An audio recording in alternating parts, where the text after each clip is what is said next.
Bonjour. Alors dans cette vidéo, je vais vous présenter les présupposés de la PNL. Pour vous présenter les présupposés de la PNL, j'aimerais faire un retour rapide sur ce qu'est la PNL. Donc la PNL, elle a été donc créée par Richard Bandler et John Grinder dans les années 70.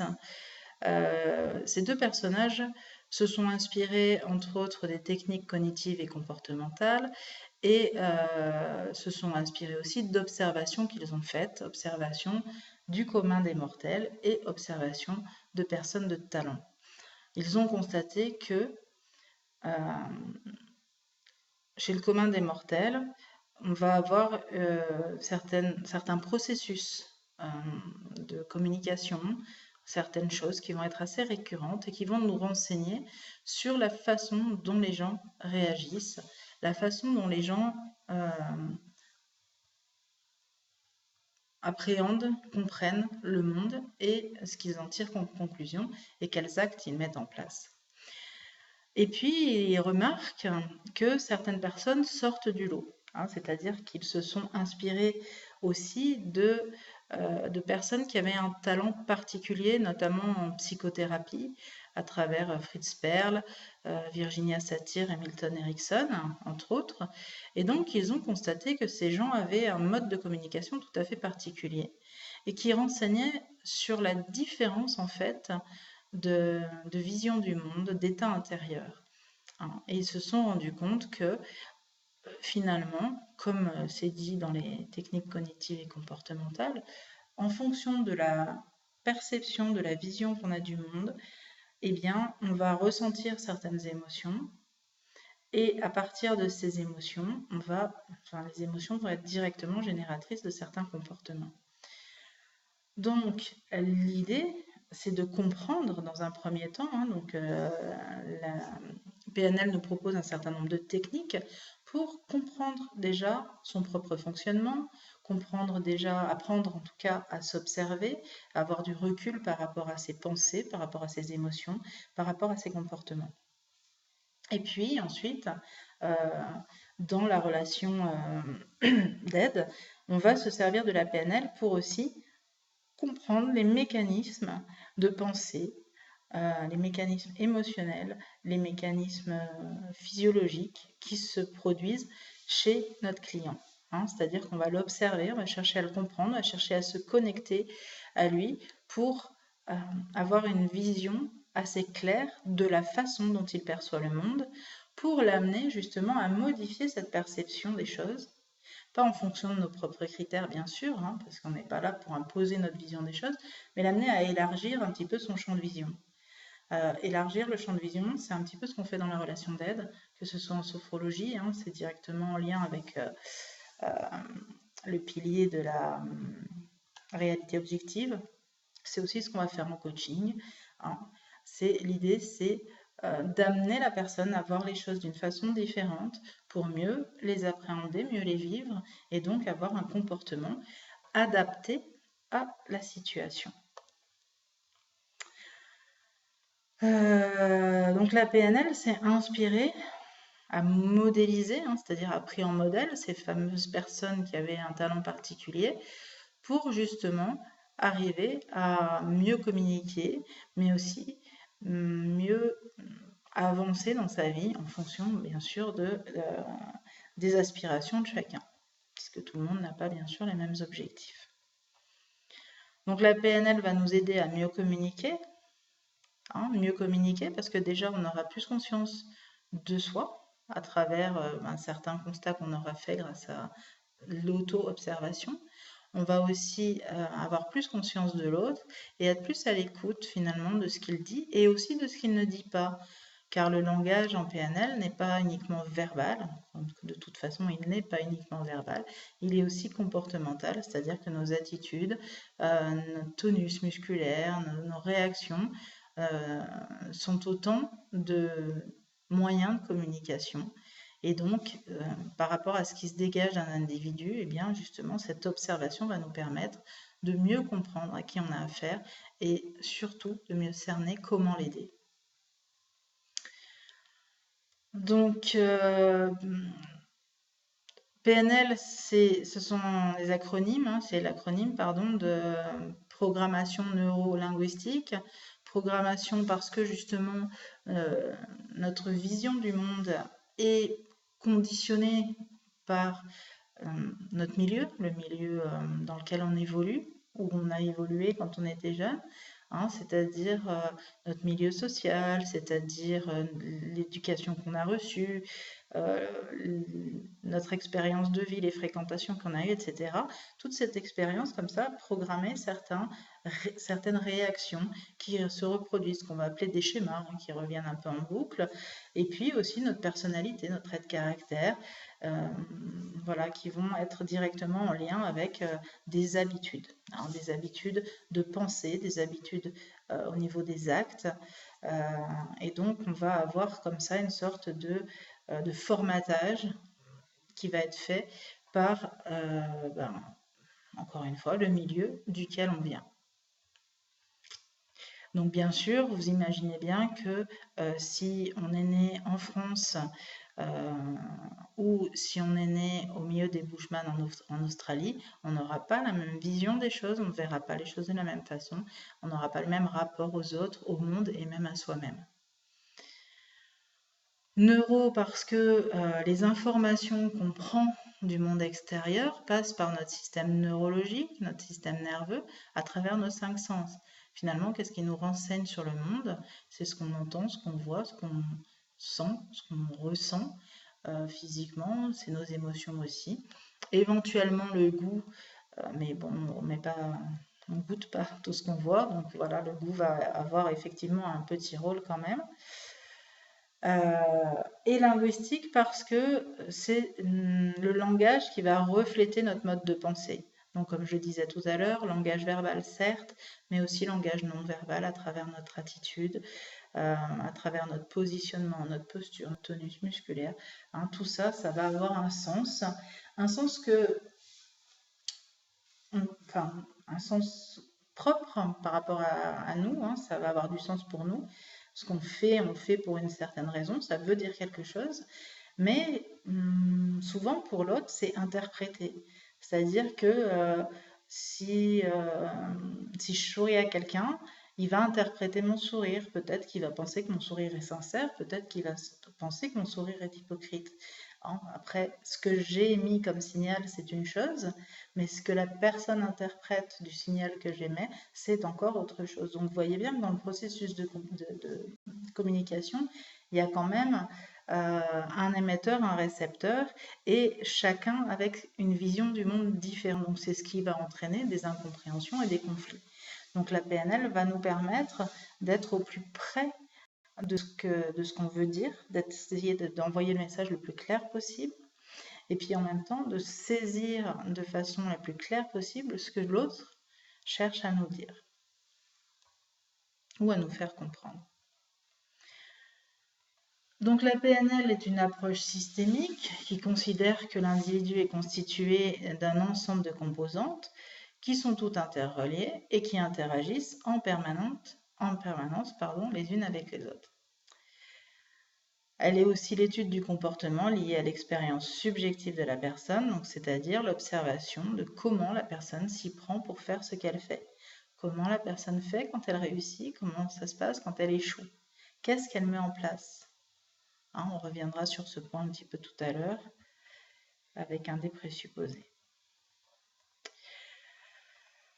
Donc le principe de base de la PNL, c'est donc cette fameuse carte du monde. Hein. La carte n'est pas le territoire, ça veut simplement dire que la représentation que je me fais des autres, du monde en général, voire même de moi-même, n'est pas forcément représentative de la réalité absolue et objective. Hein. C'est-à-dire que je vais toujours avoir dans ma perception des choses une partie qui va être totalement subjective. On voit ça dans les enquêtes judiciaires, hein, quand on a des témoins par rapport à un délit ou à un crime. Bien souvent, les témoignages divergent d'un individu à l'autre et pourtant tout le monde est de bonne foi. Eh bien, forcément, si je mesure 1,50 m, que je me fais agresser par une personne d'1,65 m, je vais penser que cette personne est un grand balèze et je vais la décrire depuis ma vision. En plus que j'aurais eu peur que peut-être je me serais un petit peu rétrécie et que l'autre me paraîtra encore plus gigantesque avec toutes les représentations mentales que cela peut avoir, je vais décrire mon agresseur d'une certaine façon. Un témoin qui aura assisté à la scène et qui mesure peut-être 1,80 m aura forcément une autre réponse, un autre témoignage que le mien. Il va forcément représenter la personne de façon différente. C'est pareil pour les canaux sensoriels, hein. Vous verrez ça dans la suite du module. Vous l'avez certainement déjà lu si vous lisez vos cours avant d'écouter les vidéos. Hein, on voit qu'on a tous un canal sensoriel principal. Donc on a tous 5 sens si on a bien sûr la chance de ne pas être privé d'un des sens par accident ou par problème de naissance. Mais l'idée c'est que on va avoir un canal prédominant, c'est-à-dire qu'on va soit observer les choses en fonction de ce qu'on voit, ce qu'on observe, le canal visuel, soit en fonction de ce qu'on entend, on va beaucoup prêter attention au son et à ce qui est dit, avoir une mémoire qui va plus être au niveau auditif, et puis sinon plus kinesthésique, c'est-à-dire plus en lien avec nos ressentis, nos émotions, et tout ce qui va être justement les odeurs et les sensations corporelles. C'est pour ça qu'une même scène va être encore là, décrite de façon différente. Hein, par exemple, si on a une personne de chaque canal prédominant qui assiste à une soirée, eh bien, on va dire que la personne visuelle va dire oh, c'était superbe, les décors étaient magnifiques, les gens étaient bien habillés, il y avait vraiment une déco magnifique, etc. Bon, voilà, donc la personne a passé une bonne soirée, tout était beau, tout lui plaisait, ok. Un kinesthésique va pouvoir dire oh, bah, moi j'ai pas aimé la soirée, c'était surfait, les gens étaient vraiment imbus de leur personne, je me sentais mal, c'était glauque, etc. Donc il va plus être en lien avec son ressenti, donc là que j'ai décrit négatif mais qui aurait tout à fait pu être positif, hein, bien entendu, ils vont pas forcément être en opposition, mais voilà, qu'est-ce qui va finalement le sensibiliser, ça va être plus la façon dont il s'est senti, l'ambiance qu'il y avait, et puis ben, si voilà les sensations corporelles qui ont pu être agréables pour lui en termes de peut-être de chaleur, des vêtements qu'il avait sur sa peau, peut-être que c'est une personne tactile qui a eu besoin de contact et qui a pu avoir des contacts ce jour-là, voilà. Donc on va avoir vraiment une représentation différente. Quant à un auditif, il va peut-être plus se dire ah bah ouais j'ai une super conversation avec telle personne, en plus la musique était sympa, etc. Voilà, donc bien sûr là aussi ça aurait très bien pu être un versant négatif.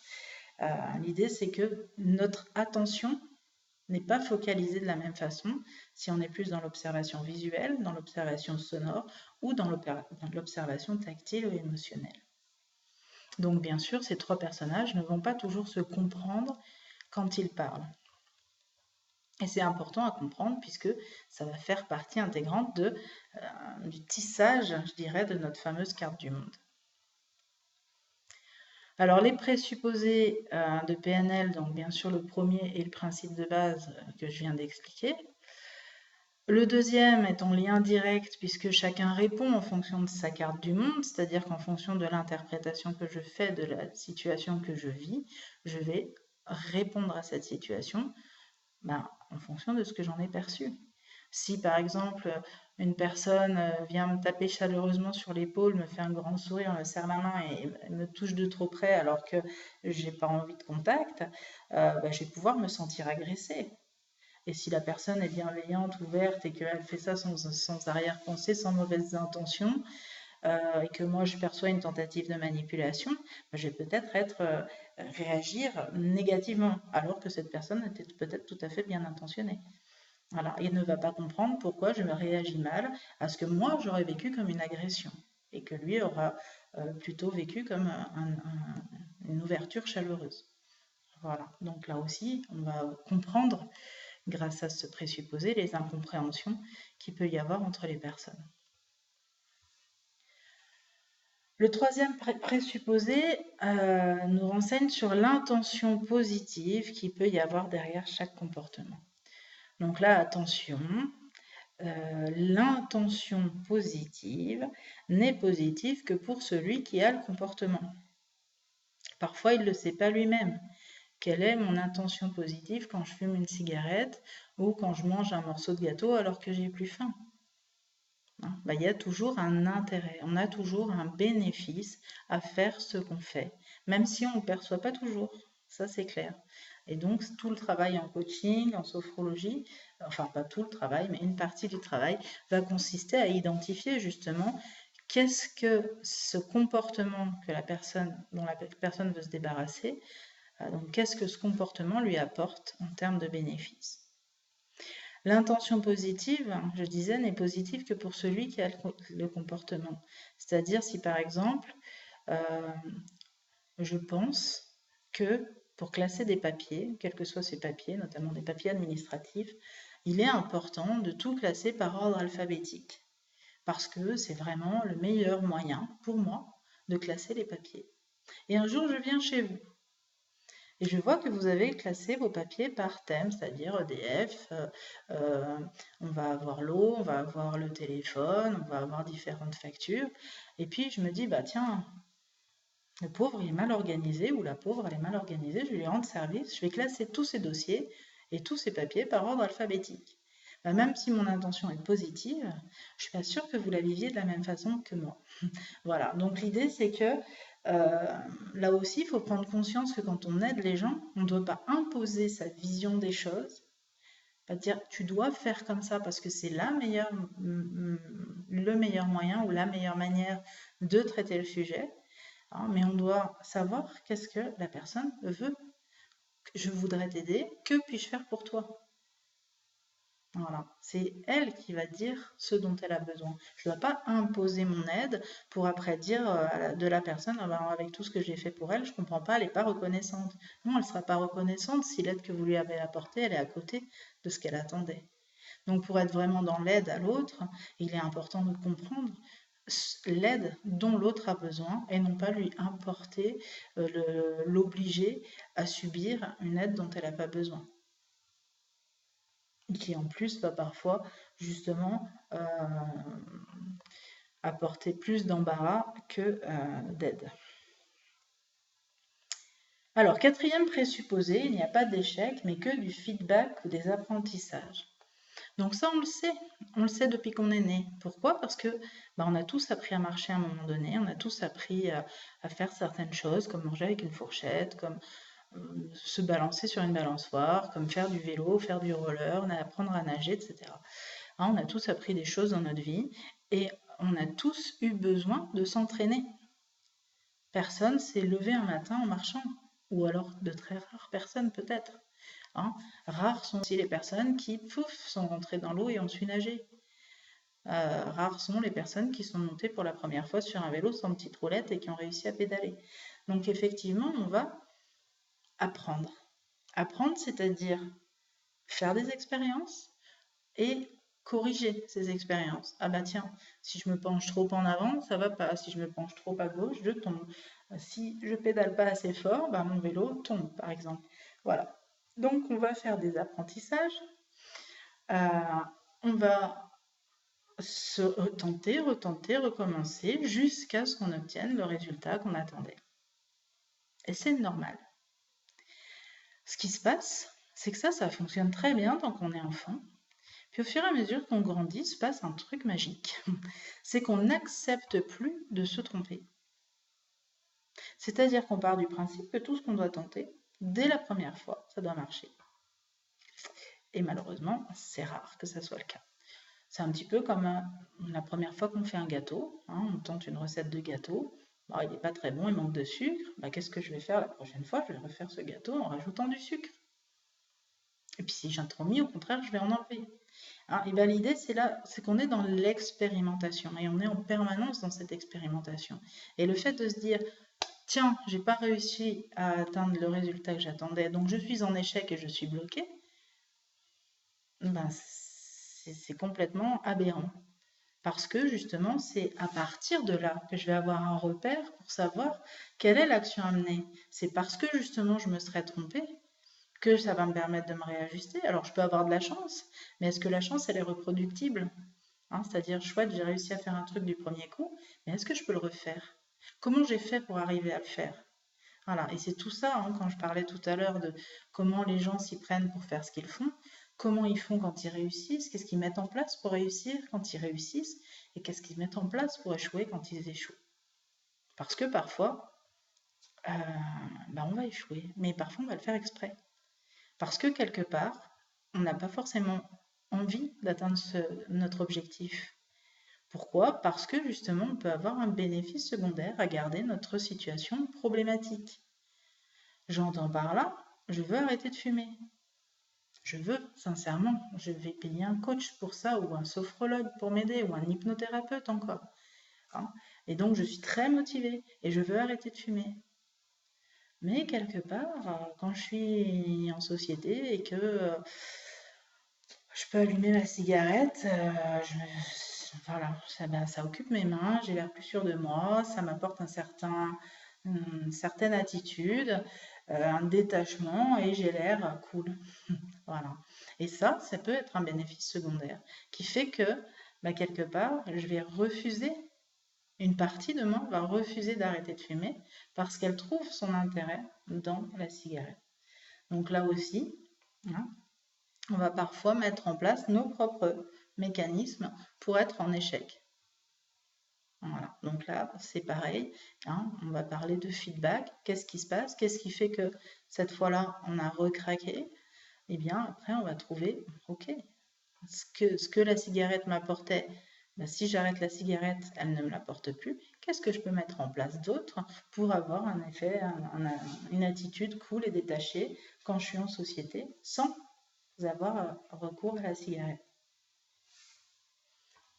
Donc, l'idée, bien sûr, avec nos clients en tout cas, c'est de leur faire prendre conscience que c'est pas parce qu'ils ont fait quelque chose qui ne leur convient pas à un instant T que lorsqu'ils vont recommencer cette chose, le résultat va être négatif. À condition, bien sûr, qu'ils changent quelque chose dans leur stratégie. Hein. Ils veulent un résultat. Ce résultat n'a pas été obtenu par la première stratégie. C'est en changeant la stratégie. Parfois en mettant plus d'énergie tout simplement dans la stratégie, parfois c'est en ayant un peu plus confiance en soi, plus d'estime de soi, que cette stratégie, même si elle était bonne au départ, va être valorisée, optimisée. Donc on va leur faire prendre conscience de ça, de façon justement à les sortir de l'idée non j'y arrive pas et j'y arriverai donc jamais parce que j'ai échoué une fois ou deux, voire trois. Alors, cinquième présupposé, le sens de la communication est donné par la réponse qu'on en obtient. Donc ça, en tant que sophrologue, en tout cas en tant que praticien de la relation d'aide, hein, quelle que soit la formation que vous suivez, c'est important à comprendre. Parce que finalement, on se rend compte souvent qu'on a beau dire les choses de la façon qui nous paraisse la plus claire possible, eh bien, le message n'est pas passé. Ou il n'y a qu'une seule partie du message qui est passée. Donc, qu'est-ce qui se passe à ce moment-là? C'est que pour m'assurer que mon client a bien compris, je vais l'amener à reformuler. Reformuler ce que j'ai dit, reformuler par exemple notamment les tâches interséances. Hein, est-ce qu'il a bien compris tout ce qu'il devait faire? Ou est-ce qu'il en a entendu qu'une partie? Par exemple, si je lui dis, écoutez, pour la semaine prochaine, ce que je vous propose, c'est pour avoir accès plus facilement à la détente, c'est de refaire des exercices de respiration complète tous les soirs avant de vous coucher. Voilà, quelques minutes après, une fois qu'on aura peut-être dit d'autres tâches, etc., je vais lui faire répéter, et là, il a de grandes chances qu'il me dise, oui, dans les tâches interséances, je dois faire des respirations complètes. Voilà, mais oui, mais encore. Donc voilà, il aura peut-être zappé la partie tous les soirs avant d'aller se coucher. Et du coup, il va faire 2 respirations complètes dans la semaine, tout en disant, j'ai fait comme vous m'avez demandé, j'ai fait mes respirations complètes et ça va pas mieux. À quel moment l'avez-vous fait? Je l'ai fait mercredi à 14h et vendredi à 17h. Ok. Voilà, donc il y a une partie de l'information qui a été zappée. Donc il est important de reposer la question à la personne, qu'est-ce qu'elle doit faire pour la prochaine fois, d'amener la personne à reformuler ce qu'on lui a dit pour justement s'assurer qu'elle n'ait pas interprété nos propos et qu'elle n'ait pas amputé une partie du message.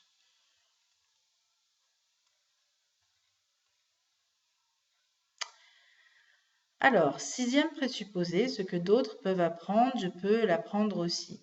C'est peut-être le présupposé qu'on pourrait trouver le plus contestable, si on part du principe que ça veut dire que tout le monde peut tout réussir de la même façon. C'est pas du tout ça que ça veut dire, je vous rassure. Donc il est beaucoup moins contestable qu'on peut le croire. L'idée c'est que simplement, encore une fois, on est souvent formaté, on est souvent catalogué dès notre enfance. On nous a donné l'étiquette, t'es bon en maths, t'es bon en français, toi t'es un manuel, toi t'es un intellectuel, etc. On va se trouver accablé d'un tas de noms d'oiseaux comme ça. Et on va se l'entendre tellement souvent répéter que on va l'établir comme une vérité, comme ce qu'on va appeler une croyance. Donc effectivement, on peut entendre toute sa vie qu'on est maladroite comme sa tante ou que on est, voilà, comme je disais, nul en maths ou qu'on n'est pas manuel, etc. Et du coup, eh bien, on va l'accepter comme une vérité, mais ça va du coup nous limiter. C'est-à-dire qu'à partir du moment où effectivement j'ai décidé que j'étais pas manuel parce qu'on me l'a répété et puis que j'ai fini par le croire, moi je vais pas trop tester à faire des travaux manuels. Je vais toujours dire à chaque fois qu'il y a quelque chose de précis à faire, oh non ça c'est pas pour moi, je suis pas douée. Voilà. Mais ok, mais c'est pas parce que je suis pas douée que je peux pas progresser, que je peux pas m'améliorer. Donc l'idée c'est qu'effectivement à partir du moment où certaines personnes ont pu développer un talent, un art particulier, que j'ai pas forcément en termes de dons ou de talents particuliers, c'est pas pour autant que je ne vais pas pouvoir m'améliorer dans ce domaine. Et donc, on peut très bien mieux vivre, je dirais se développer personnellement, en améliorant son niveau en maths, en améliorant ses compétences manuelles, en améliorant son adresse, etc. Tout ça parce que on va s'ouvrir d'un coup et se dire, ouais, je ne suis pas forcée de répondre, je suis pas forcée d'être la copie conforme de ce qu'on m'a dit que j'étais. Je peux aller vérifier si j'ai vraiment aucun talent. Peut-être que j'ai aucun talent, mais peut-être que malgré tout, je peux être plus précise dans mon travail, plus manuel, plus intellectuel, apprendre à mieux parler. Enfin, on va avoir effectivement la capacité de progresser dans n'importe quel domaine, même si on n'atteint pas forcément le niveau de gens qui ont des prédispositions naturelles parce qu'ils ont développé certaines compétences dès l'enfance. Donc l'idée, c'est pas de se comparer aux autres et de faire aussi bien que les autres, surtout s'ils sont particulièrement doués, mais l'idée, c'est de se dire, voilà, plutôt que de rester à mon niveau qui est très très faible, je peux devenir à un niveau acceptable dans n'importe quel domaine, du moment que je m'en donne les moyens et que j'y trouve un intérêt, bien évidemment. Alors, septième présupposé, donc le corps et l'esprit font partie du même système cybernétique. Donc ça, ça nous renseigne tout simplement sur l'interaction entre le corps et l'esprit qui est permanente. Effectivement, lorsque tout va bien physiquement, je me sens bien et j'apprends une mauvaise nouvelle, souvent ça va se lire sur mon corps. C'est-à-dire que mon attitude va changer. Si je suis surprise, si j'ai peur ou je suis en colère, mon attitude corporelle va changer. Mon corps va se modifier au niveau du tonus, au niveau des mouvements, des mimiques, des micro-expressions faciales, etc. On va avoir une modification corporelle qui va être liée à une pensée et à un concept émotionnel. Inversement, si tout va bien dans mon esprit, que j'ai le moral, etc., mais que j'ai une migraine carabinée, et bien là, cette migraine qui est une douleur physique va souvent altérer mes capacités, déjà ma patience, mais va aussi altérer mes capacités à me concentrer, à mémoriser ou à être attentive. Donc effectivement, un problème physique peut avoir des conséquences sur le mental, sur l'esprit de la personne. Alors, huitième présupposé, le langage est une représentation secondaire de l'expérience. Donc ça, c'est ce qui va même être à la base de la PNL. puisque c'est en observant ce langage, cette communication entre les êtres, que Bandler et Grinder ont pu faire les constats qu'ils ont faits. Hein, c'est-à-dire que en fonction de ce que je vis, quand je vis une situation, eh bien effectivement, ce que je vais dire, ce que je vais faire, la façon dont je vais me tenir, va être représentative de ce que je vis à l'intérieur. C'est-à-dire ce que je vis à l'intérieur va se voir à l'extérieur. Si je suis contente, joyeuse et souriante, enfin vous verrez que je suis souriante, agréable, que j'ai envie de plaisanter. Si je suis déprimée pour telle ou telle raison, ben, je vais peut-être être un peu renfermée, bougon, etc. Voilà, donc mon langage, puis peut-être que j'aurai moins envie de parler, etc. Donc en fonction de l'état intérieur dans lequel je me trouve, je vais avoir un rapport aux autres qui va être différent. Voilà, donc là aussi, ce langage, qu'il soit corporel ou verbal, va nous renseigner sur la nature, enfin sur l'état dans lequel se trouve notre client. Mais attention, là aussi, on va éviter toute interprétation. C'est pas parce que mon client est comme ça qu'il est mou et qu'il n'est pas stressé. Il peut justement être tellement stressé qu'il est totalement inhibé en termes d'action, en termes d'énergie. Voilà, donc attention à éviter les interprétations et à simplement aller se renseigner. Qu'est-ce que vous ressentez à ce moment précis? Qu'est-ce que vous voulez dire par là? De quoi parlez-vous exactement? Qu'est-ce que cette personne a vraiment dit ou fait? Hein, on va toujours chercher à faire préciser à la personne de quoi elle parle, qu'est-ce qu'elle ressent, qu'est-ce qu'elle vit et qu'est-ce qu'elle attend finalement, quel est son besoin derrière tout ça. On ne peut pas ne pas communiquer, donc ça revient un petit peu à la même chose, hein, c'est-à-dire que tout est communication. Tout ce qu'on fait, tout ce qu'on dit veut dire quelque chose. Hein. Si je croise les bras et que je me tais, je vous exprime clairement que j'en ai marre de faire cette vidéo, par exemple. Voilà, mais en même temps, même si je vous le dis pas, vous allez le comprendre. Si je soupire en plus, ça va être clair, mais voilà, ce sera peut-être votre interprétation, peut-être qu'il y aura autre chose en fait qui va générer en moi ce comportement. Donc l'idée effectivement c'est qu'on va observer notre client et on va notifier tout ce qui va être remarquable dans son attitude, c'est-à-dire bah tiens, je sais pas, par exemple chaque fois que je lui parle de sa mère, il se recule sur sa chaise et il soupire en levant les yeux au ciel. Il fait ça une fois, deux fois, trois fois, puis je me dis, tiens, c'est bizarre, à chaque fois que je parle de sa mère, il fait ça. Je me dis, tiens, il doit avoir un problème avec sa mère. Donc voilà, ben écoutez, chaque fois que je vous parle de votre maman, j'ai remarqué que vous vous reculez sur votre chaise et vous leviez les yeux au ciel. Est-ce qu'il y a un problème avec votre maman? Et puis il peut très bien répondre, non, non, non, j'ai pas de problème avec ma maman, simplement chaque fois que vous me parlez de ma mère, j'ai l'impression d'être chez le psy. Voilà, donc ça peut être effectivement, vous voyez que l'interprétation là, elle m'emmenait dans une voie qui n'était pas la bonne. Voilà, donc c'est important d'observer et d'être dans l'observation neutre, c'est-à-dire tiens, il a fait ça. Tiens, il a dit ça. Pas dire, tiens, ce sourire voulait dire ceci, il n'était pas totalement franc, je pense qu'il était en train de me mentir, etc. Donc non, simplement, on va demander à la personne. Et puis, on peut avoir des impressions, mais c'est pas pour autant que ça va être des vérités. Alors, le deuxième présupposé, nous ne sommes pas nos comportements. Nous ne sommes pas nos comportements, c'est assez clair. Je dirais que c'est un peu limitant. Nous ne sommes pas non plus nos émotions, nous ne sommes pas non plus nos pensées. Nous pouvons avoir des mauvaises pensées sans pour autant être de mauvaises personnes. Nous pouvons nous comporter de façon pas toujours adaptée et pour autant, on ne va pas se définir à travers notre comportement. Hein. Donc attention à ça, c'est quelque chose qui est assez récurrent là aussi dès l'enfance. Hein, ben voilà, un enfant qui aura volé une fois une chose dans un magasin, parfois sans faire exprès, ben, s'il est qualifié de voleur, hein, c'est pas tu as volé quelque chose, c'est tu es un voleur. Ça veut dire qu'on lui met une étiquette, clac clac, auquel il va se sentir obligé de répondre parce que ça devient une suggestion. Tu es un voleur. Donc l'enfant, son inconscient va s'identifier au fait d'être un voleur et il va retenter plusieurs fois l'expérience du coup. et on va l'inviter à ça. Hein, donc l'idée, c'est que on va éviter de caractériser les gens par rapport à, enfin, de définir les gens par rapport à leur comportement.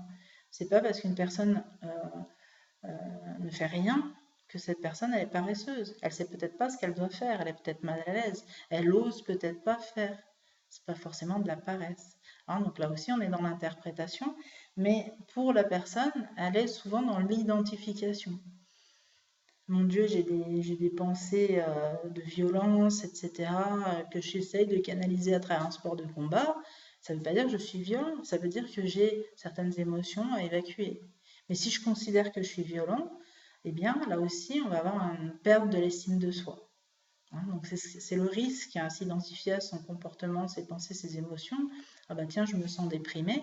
Oui, je me sens déprimée aujourd'hui. Mais je ne suis pas quelqu'un de déprimé. Donc il y a une différence entre ce que je ressens et ce que je suis. Il y a une différence entre ce que je pense et ce que je suis. Et il y a une différence entre ce que je fais et ce que je suis. Donc attention à pas. Hein, souvent l'individu va se limiter sous prétexte que ça fait, je sais pas, 3 mois que la personne est au chômage, elle va s'identifier, je suis un chômeur. Mais si elle s'identifie au fait d'être un chômeur, il y a de grandes chances qu'elle reste au chômage.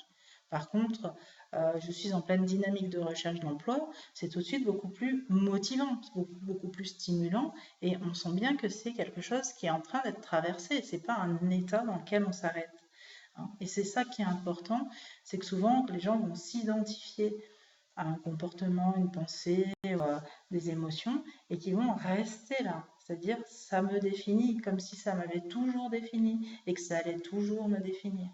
Donc l'idée non, c'est que chaque situation est toujours provisoire, parce que tout change tout le temps, et que donc ce que je suis à un moment donné ne reflète pas ce que je suis dans l'intégralité de ma personne. Hein, donc là aussi, il est important d'amener la personne à comprendre que ce qu'elle fait, ce qu'elle dit, ce qu'elle pense, ce qu'elle ressent, ça se change. Mais qui elle est au fond d'elle, ça ne se change pas. Donc lui faire prendre conscience de toutes ses qualités et en même temps lui faire prendre conscience que peut-être elle peut changer des pensées, des émotions, des comportements ou elle peut changer aussi des paroles. Alors le 11e présupposé, plus on a de choix, mieux c'est. Bien entendu, l'idée c'est que souvent la personne va nous dire qu'elle n'a pas le choix. J'ai pas le choix. Donc oui, elle n'a pas le choix. Ou alors j'ai le choix entre ça et ça. En général, elle va prendre deux situations extrêmes et contradictoires. Et du coup, nous, on va souvent interroger la personne, qu'est-ce que vous pourriez faire pour arriver à tel résultat? Qu'est-ce que vous pourriez faire pour renouer avec l'estime de soi? Qu'est-ce que vous pourriez faire pour être plus à l'aise en société, pour vous détendre, etc. Donc on va rechercher. Et souvent, elle va nous dire, bah, je pourrais faire ça ou ça. Oui, ok. Et encore. Alors, on va toujours l'amener à chercher d'autres options possibles, et parfois des options totalement farfelues. C'est pas ce qui est important. Ce qui est important, c'est d'ouvrir son esprit à différentes solutions, différentes opportunités, et c'est pas se retrouver face à un dilemme. Hein, je fais ça ou je fais ça, c'est un dilemme quand il y a deux options seulement. Par contre, à partir de 3, on est dans un vrai choix. Hein, je fais le choix de prendre cette option plutôt que cette option. Voilà. Donc parfois en combinant des options totalement farfelues et des options un peu plus pragmatiques, eh bien en faisant des mixtes avec ces différentes options, on peut arriver à une solution qui est intéressante. Donc l'idée c'est que on va chercher à ouvrir finalement le champ des possibles de la personne pour qu'elle soit dans une dynamique où elle est actrice de ses choix et où elle n'a pas l'impression de subir ses choix. Le 12e présupposé, c'est la loi de la variété requise. Alors qu'est-ce que ça veut dire ça? Eh bien, ça veut tout simplement dire que plus on va être flexible dans la communication et plus on va finalement contrôler l'action, c'est-à-dire qu'on va être leader dans cette communication. Pourquoi? Parce que si on est fermé dans ses positions, qu'on ne veut plus bouger et qu'on essaye de faire fléchir l'autre, et bien souvent on va se retrouver soit entre deux rocs, soit l'autre va être plus flexible et va prendre la main sur la conversation.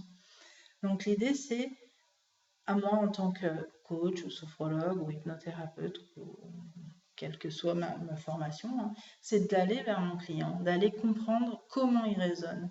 Parce que c'est à partir de la façon dont il crée son raisonnement, hein, la façon dont il s'y prend pour faire ce qu'il fait, mais aussi la façon dont il s'y prend pour penser ce qu'il pense et en tirer des conclusions.